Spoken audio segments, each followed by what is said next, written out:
चर्चा करायची आहे, तर चर्चेची वेळ आहे, पण आपल्याला देखील वेळेचं बंधन आहे. वैष्णवी हगवणे या प्रकरणामध्ये घटना घडल्यानंतर राज्य महिला आयोगाच्या वतीनं सुमोटो करण्यात आला आणि बावधन पोलीस स्टेशनला तक्रार पाठवून त्याच्यावरती कारवाई करावी अशी सूचना करण्यात आली. त्या अनुषंगाने पहिल्या दिवसापासून बावधन पोलीस स्टेशन आणि त्यांच्या टीमने अतिशय चांगल्या पद्धतीचं गुन्हा नोंद करत कारवाई करत हा सगळा तपास करत आहे. त्याच्यामध्ये गुन्हा नोंद झाल्यानंतर 3 आरोपी अटकेत होते, 2 आरोपी फरार होते. पोलिसांनी त्यांच्याबरोबर असलेली स्वतःची टीम असेल, क्राईमची असेल, सायबरची असेल, अँटी गुंडा टीम असेल, या सगळ्यांना बरोबर घेऊन फरार आरोपींचा शोध लावला. आज पहाटे ते 2 आरोपी फरार होते, ते सुद्धा ताब्यात घेण्यात आले. या घटनेमध्ये आरोपी ताब्यात आले. त्याचबरोबर त्याच्या पाठीमागचा घटनाक्रम जो काही आहे, 6/11/2024 राजेंद्र हगवणे यांची कन्या करिश्मा हगवणे यांनी राज्य महिला आयोगाला मेलद्वारे तक्रार केली होती आणि त्याच दिवशी ओमराज जगताप यांनी राज्य महिला आयोगाला मयुरी हगवणे यांच्यासाठी तक्रार दाखल केली. एकाच दिवशी दोन्ही तक्रारी ह्या राज्य महिला आयोगाला आल्या होत्या. 6/11/2024 काही तासांच्या फरकांनी या दोन्ही तक्रारी राज्य महिला आयोगाला आल्यानंतर 7 तारखेला या दोन्ही तक्रारी या फोर्ट पोलीस स्टेशनला पाठवलं होतं, ज्या बावधनकडे वर्ग करण्यात आल्या आणि यांच्यावरती कारवाई करावी अशा सूचना करण्यात आल्या. त्या अनुषंगाने 7 तारखेला दोन्ही FIR दाखल झाल्या. त्या FIRच्या 2024 ज्या FIR दाखल झाल्या आणि पोलिसांनी तातडीने त्याच्यामध्ये FIR दाखल करत कारवाई केली. दोन्ही तक्रारीच्या बाबतच्या FIR आहेत. या FIR दाखल झाल्यानंतर कोणत्याही कुटुंबामधला जर वाद असेल, कारण की या तक्रारी ज्या होत्या त्या भावाविरोधात, भाऊजाई विरोधात, भाऊजाईच्या विरोधात, सासू सासऱ्यांच्या विरोधात, अशा एकमेकांच्या विरोधातले हे दोन्ही तक्रारी होत्या.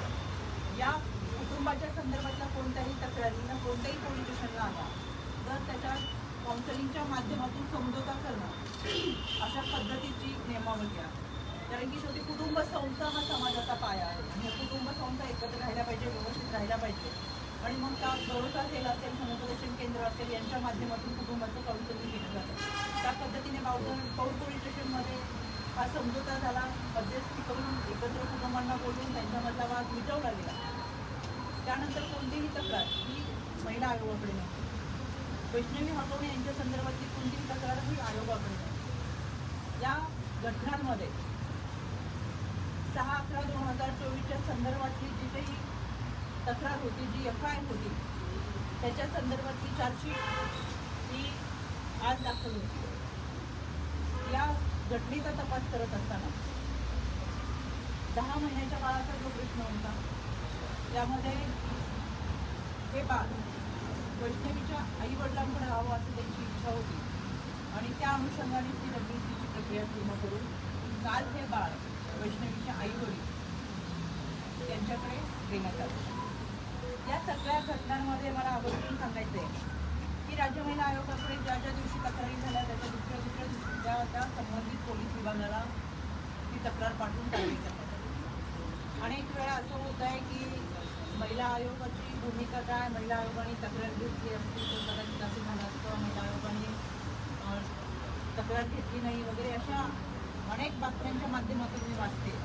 म्हणून मला आवर्जून सांगायचं आहे, राज्य महिला आयोगाकडे आलेल्या तक्रारी ह्या 0 टेंडन्सीमध्ये आहेत. ज्या ज्या तक्रारी आल्या त्या तक्रारी त्या तुमच्यासमोर आहेत आणि त्या सगळ्या तक्रारींमध्ये FIR केलेल्या आहेत. ही तक्रार आहे 485 आणि याच्यामध्ये आहे ही तक्रार करिश्मा हगवणे यांची. त्याच्यावरती तात्काळ संबंधित पोलीस विभागाला पाठवलं. पोलिसांनी सुद्धा समझोता केल्या. दोन्ही कुटुंबांना एकत्र बोलून, एकत्र बसून त्यांचं काउन्सिलिंग करून कुटुंबातला वाद मिटावा म्हणून पोलिसांच्या वतीनं त्यावेळेस तो वाद मिटवलेला. आता ती चार्जशीट दाखल होऊन पुढचा निर्णय होईल आणि या सगळ्या प्रकरणामध्ये खरं तर हुंडाबळी, बालविवाह आणि त्याचबरोबर PCPMC ॲक्टनुसार गर्भनिधन चाचणी या सगळ्यांच्या विरोधात कायदा आहे, कठोर कायदा आहे. पण एक समाजाची मानसिकता तर कुठेतरी बनलेली आहे. आताच तुमच्याकडे येईपर्यंत मी छत्रपती संभाजीनगरच्या माहिती संदर्भात बोलत होते की बालविवाह मोठ्या प्रमाणात होत होते. खरं तर कायद्याच्या चौकटीतून न्यायाची भूमिका असताना आम्ही कायदा सुव्यवस्था प्रशासन पोलिसांचं काम करत असतो.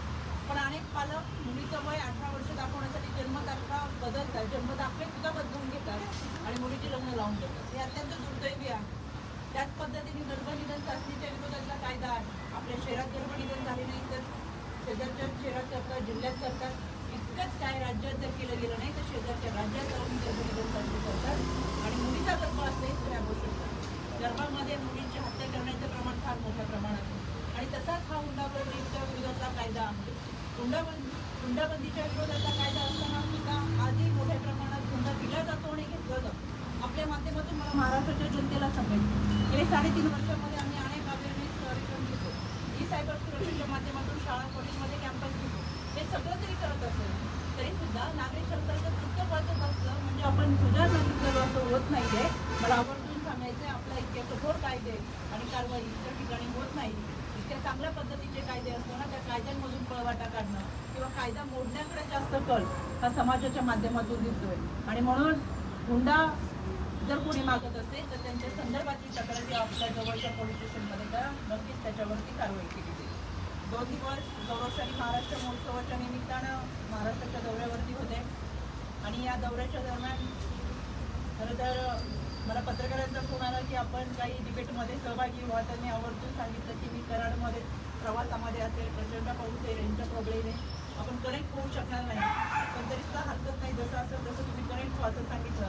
आणि आजच्या डिबेटमध्ये मला जॉईन होता कारण की कनेक्टिव्हिटी नव्हती. 8:30 वाजता आम्ही जॉईन झालो, त्याच्यातून परत डिस्कनेक्ट झालो आणि याच्यामुळे अनेक विषय, अनेक आरोप असंवेदनशील किंवा बरंच काही बोललं गेलं. ते भाषेचा स्तर हा व्यवस्थित असावा असं मला आवर्जून वाटतं. घटना महत्त्वाची होती, त्याचं गांभीर्य मला आहे म्हणून मी सुमोटो केला. आज काहीच माझ्याकडे मुलगी तक्रार नाही वैष्णवी मागवणे या विषयामध्ये.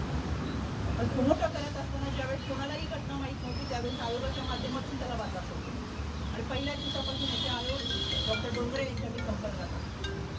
तपास यंत्रणा असेल, फरार आरोपी पकडणं असेल, बाळाला सुपूर्द करणं असेल, ज्याच्यामध्ये अजून काही कलमं वाढवता येण्याची मागणी तिच्या वैष्णवीच्या पालकांची आहे, त्याच्यासाठी पोलिसांना दिलेल्या सूचना असेल, त्या सगळ्या प्रक्रियामधून जातो. पण तरीसुद्धा काही विरोधकांना टीका करून स्वतःचं नाव जर मोठं करायचं असेल आणि दुपारी साखरकरवर टीका करून त्यांचं नाव आणि त्यांची बातमी आपल्या माध्यमातून होत असेल तर त्यांना मनापासून शुभेच्छा. कारण सत्तेत नसल्यामुळे लोकांची कामं करता येत नाही. गेलेला आत्मविश्वास, हलवलेली मानसिकता आणि त्यामुळे आलेलं नैराश्य आणि त्याच्यामुळे कदाचित ते टीका करत असतील. पण शेवटी टीकेवरून त्यांची मानसिकता समजती, न्याय देणं महत्त्वाचं आहे. आणि मला या माध्यमातून आवर्जून सांगायचे, माजी महिला मंत्री यशोमती ठाकूर यांनी एक काल पोस्ट केली की वैष्णवीला न्याय मिळाला पाहिजे. 6 दिवसानंतर भानावर येऊन त्यांनी एक पोस्ट केली आणि खाली दिलं आयोगाने लक्ष घातलं पाहिजे, असं केलं पाहिजे, तसं केलं पाहिजे. एका माजी महिला मंत्र्यांनी जबाबदारपणे बोलणं फार गरजेचं होतं. त्यांनी ट्विट करण्यापूर्वी 6 दिवसा अगोदर आम्ही समोर होते आणि म्हणून मला असं वाटतं समाजामध्ये गैरसमज पसरवणं आणि अशा पद्धतीची बातमी पसरवणं ही मानसिकता आता जरा विकृतीकडे जाते की काय असं वाटायला लागतं. आणि म्हणून या सगळ्यांना मला आवर्जून सांगायचे, आयोगाने त्यांची भूमिका अतिशय व्यवस्थितरित्या पार पडली. पोलिसांकडे दिलेले तपासही त्यांनी व्यवस्थितरित्या पूर्ण केलेला आहे. आणि या सगळ्या गोष्टींमधून जात असताना बऱ्याच जणांना प्रश्न पडतो की आयोगाकडे आलेल्या किती तक्रारी या निकालात निघाल्या, तक्रारींचा कागद तर 35,000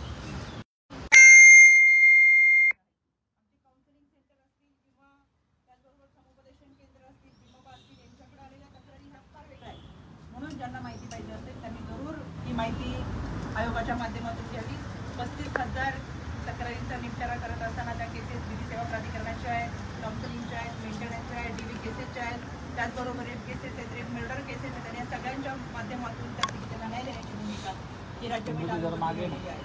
स्त्री शक्तीने उल्लेखाला ही राज्य महिला आयोगाचं वेगवाक्य आहे. आणि त्या पद्धतीने या माध्यमातून काम करत असताना महाराष्ट्रातल्या मुलींना न्याय देत असताना तातडीने प्रत्येक घटनेची दखल घेऊन त्या घटनेवरती कारवाई करायच्या सूचना आणि त्याचा पाठपुरावा हा राज्य महिला आयोगाच्या वतीने केली. महाराष्ट्र पोलीस उत्तमरित्या काम करत असताना खरं तर इतर राज्यांमध्ये तपास आता उशीर झाला तर महाराष्ट्र पोलिसांना आमंत्रित केलं जातं, त्याचा आम्हाला अभिमान. आणि चांगल्या पद्धतीचा तपास सुरुवातीपासून या प्रत्येक घटनेमध्ये करत असताना आज SP सतीशजी गिरी सर आहे, त्यांची पूर्ण टीम आहे, बावधनचे आयोग आहे, या सगळ्यांनी पहिल्या दिवसापासून चांगल्या पद्धतीचा तपास केलेला आहे. तरीसुद्धा अजूनही यामध्ये काही त्रुटी राहिल्या असेल तर ते निश्चितपणाने पूर्ण करण्याची जबाबदारी आमच्या सगळ्यांची आहे. महाराष्ट्राच्या महिला भगिनींना सुरक्षित देण्यासाठी आम्ही कटिबद्ध आहोत आणि ते प्रयत्न आम्ही पूर्ण केले. राष्ट्रवादी काँग्रेसचा एकूण तुमचा नाराजी वैष्णव दोन्ही प्रकरणात नीट लक्ष घालून तपासणी करत असल्याचा आरोप आहे. एका पदाचा राजीनामा घ्यायची त्यांची मागणी तर महिला आयोगाच्या अध्यक्षपदाचा ते नंतर मग राष्ट्रवादीच्याच एका राष्ट्रवादीचा ग्रुप काय म्हणतो त्याच्यासाठी आमच्याकडे महत्त्व नाही. आम्ही तुझ्यापेक्षा जास्त किंमत देत नाही. लोकांनी नाकारले त्याच्यामुळे. आणि यामध्ये आयोगाने काय करायचं, पक्षाने काय करायचं हा पक्षाचा वरिष्ठांचा निर्णय आहे की कुठे ठेवायचं, कुठलं पद द्यायचं, कुठलं काय करायचं.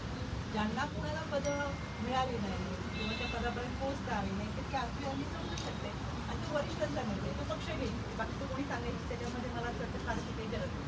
काही अजून एक प्रश्न, हडपसरमध्ये सुद्धा अशाच पद्धतीचे गुन्हेगारीचे केस वगैरे आहेत, तिचे आरोपी अजून अटक नाही.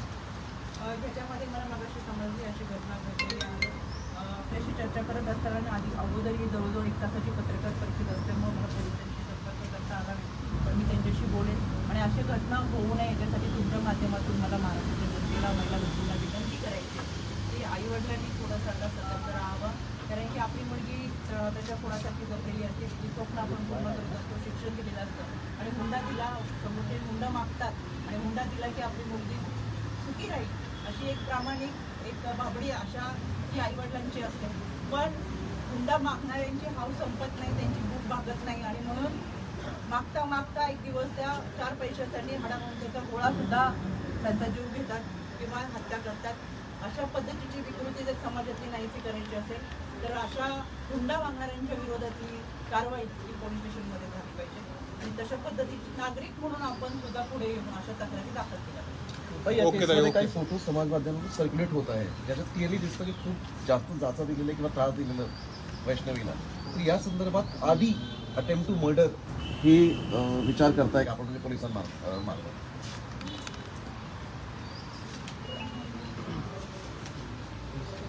फोटोज जे सर्क्युलेट होत आहेत सेंटर मॅडम अटेम्प्ट टू मर्डरच्या अँगलनी पण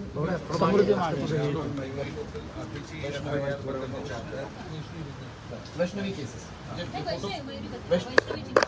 फोटोज आलेले आहेत त्यामध्ये ऑलरेडी गुन्हा दाखल करण्यात आलेला आहे. त्यामध्ये तपास सुद्धा करण्यात आलेला आहे. तपास करण्यात आलेला आहे.